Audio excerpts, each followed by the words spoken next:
Hi, my little lambs. It's Mama Mimi. I'm back again. I know it's been a while since I've done a video, and life has just been so crazy. Just crazy busy. It's Sunday, my only day off every week. And so it's kind of hard to make videos these days because, my life is just so on the go most of the time. It's a tapestry behind me with my mother-in-law's picture on it, from her funeral and stuff that we had in Philadelphia in May. Um, but since then, in July, I went back to school, um, to the cosmetology school that I went to become a cosmetologist. Now, um, as you know, since last November, I've been working behind the chair in the salon, and I've been behind that at that salon for a year. Um, but in July, like I said, I went back to school to be a cosmetology instructor. So today, my day off, I'm sitting here doing homework. So that way I can prepare myself to take my final test for school, which I finish at the end of January. So, yeah, Mama's been busy. And not only am I just going to school, I'm also teaching my own classes for the most part.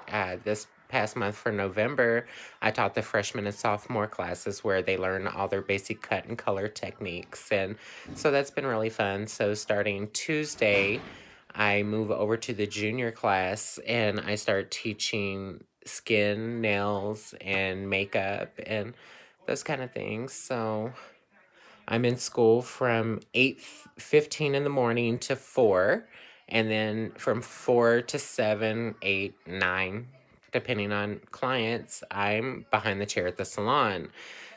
So Tuesday through Saturday, I'm in school. Monday, I'm in the salon all day. And then Tuesday through Saturday, I'm behind the chair after 4. So Sunday's my one day off. And so it gets a little hectic. Yeah, so hair just kind of went up in a ponytail today. No makeup.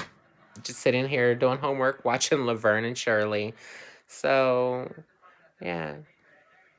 Hope everybody had a good Thanksgiving and hope you got to spend it with people that you love and care about, whether it be family by blood or family by creation. Because I know in our world, sometimes we don't always get to be with the families we were born to, so we create our own. So, this year, my husband and I, we just had one of his employees and her daughter join us for Thanksgiving. And for Christmas, his brother is coming from Washington State. So he's going to be here for probably a couple of weeks. So that's going to be exciting. That's going to be fun. Um, yeah, but sitting here doing homework and trying to figure out my lesson plans for the month of December. I've got today and tomorrow to figure them out, considering I just got everything a couple of days ago saying what classes I was going to be doing. So, yeah, so trying to do homework, trying to do lesson plans, trying to get everything prepared for visitors and stuff. So, yeah, quite busy, quite busy. Um, Update. I went and saw my doctor on Thursday for my hormones, my endocrinologist. So in October, being a hairstylist, you tend to get these things called hair splinters. And that's where slivers of hair will get under your skin like a regular splinter. So in October, I thought I got a hair splinter in my nipple because I have a habit of like when I do men's cuts, the hair just flies everywhere because you're cutting dry for the most part if you're doing clipper cuts.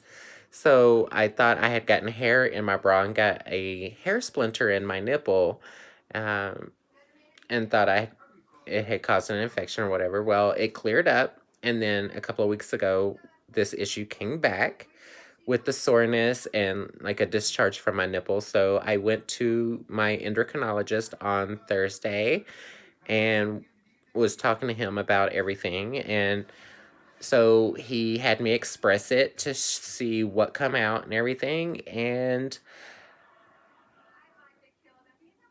Mama Mimi is producing breast milk. I've heard of it happening, but I never thought that it would actually happen. But sure enough, producing breast milk. It took me a minute to wrap my head around that one. Considering the fact that, biologically, I'm not female.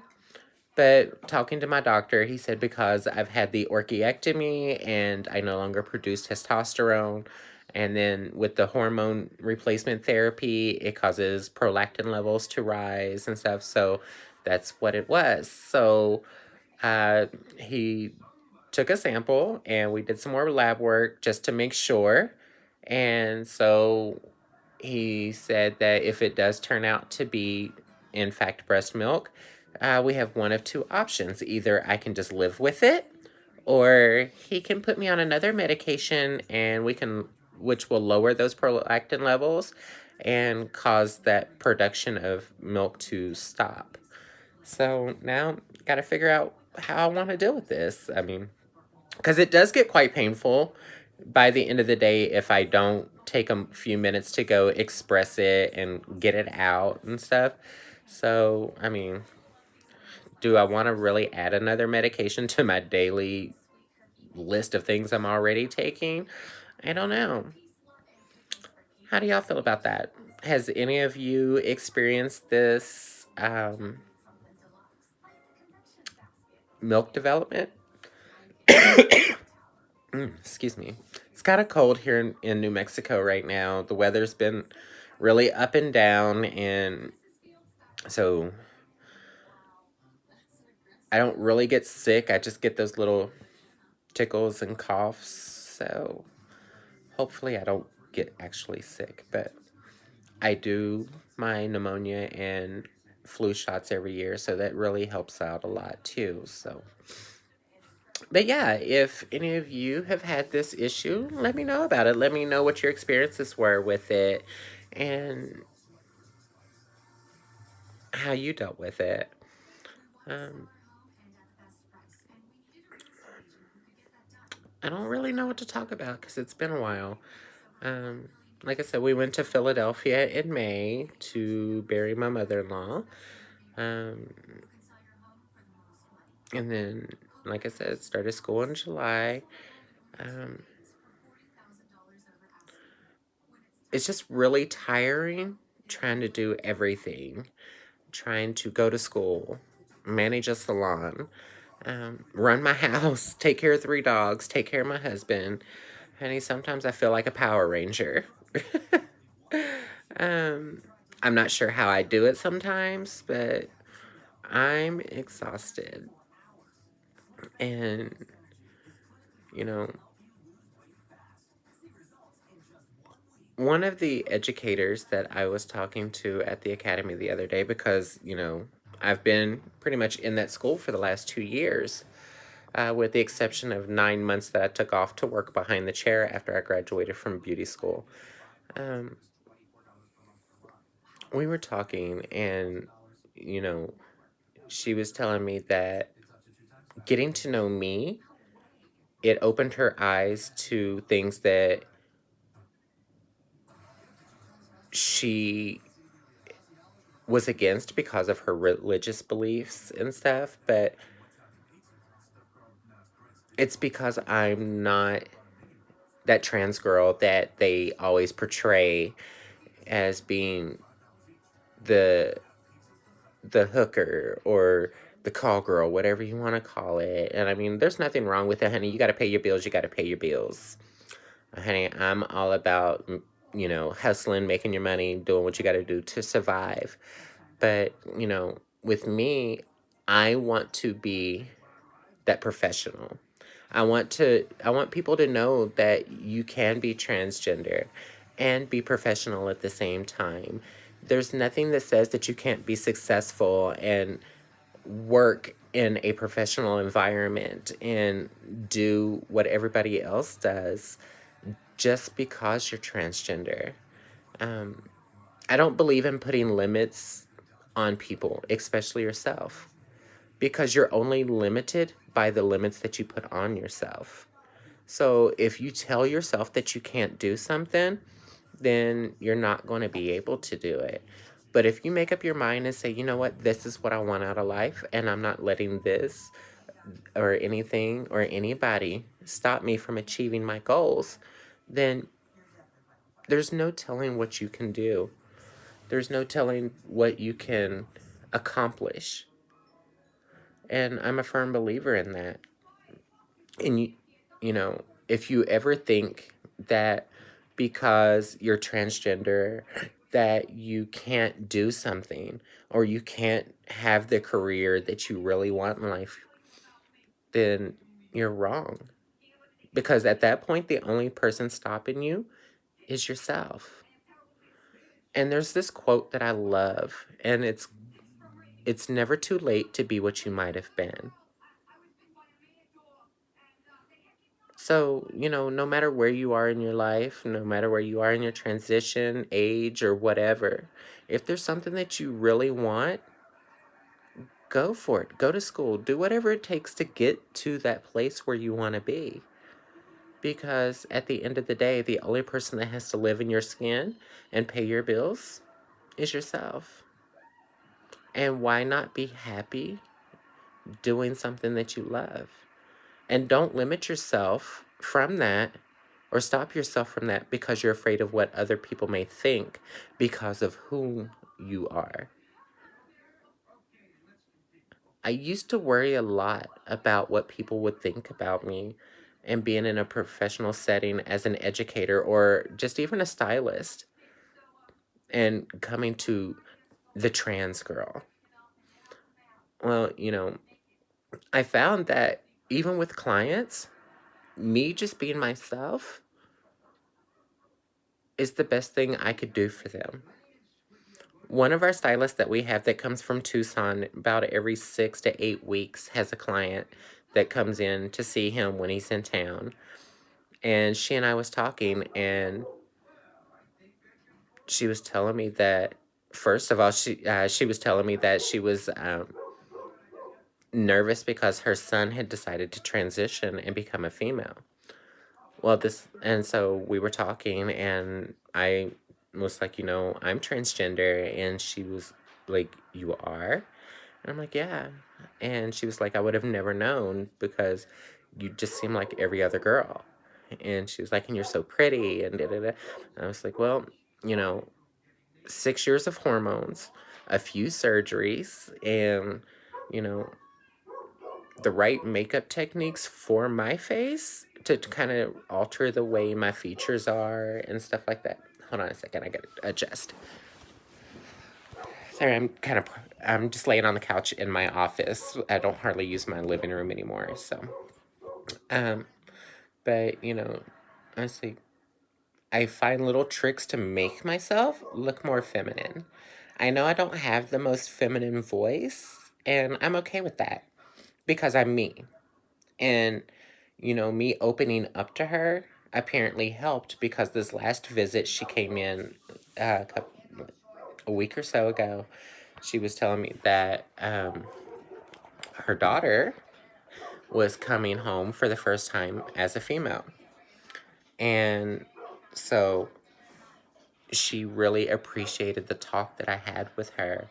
And I told her, I said, you know, just be open, be accepting. Because so many times in our community, our families are not accepting. And that's why we have such a high suicide rate because people turn their backs on them. And I'm like, she's still your child, regardless of how she chooses to live her life, whether it be male or female. Just love her and don't treat her any differently. Just let her know that you're there for her and that nothing has changed.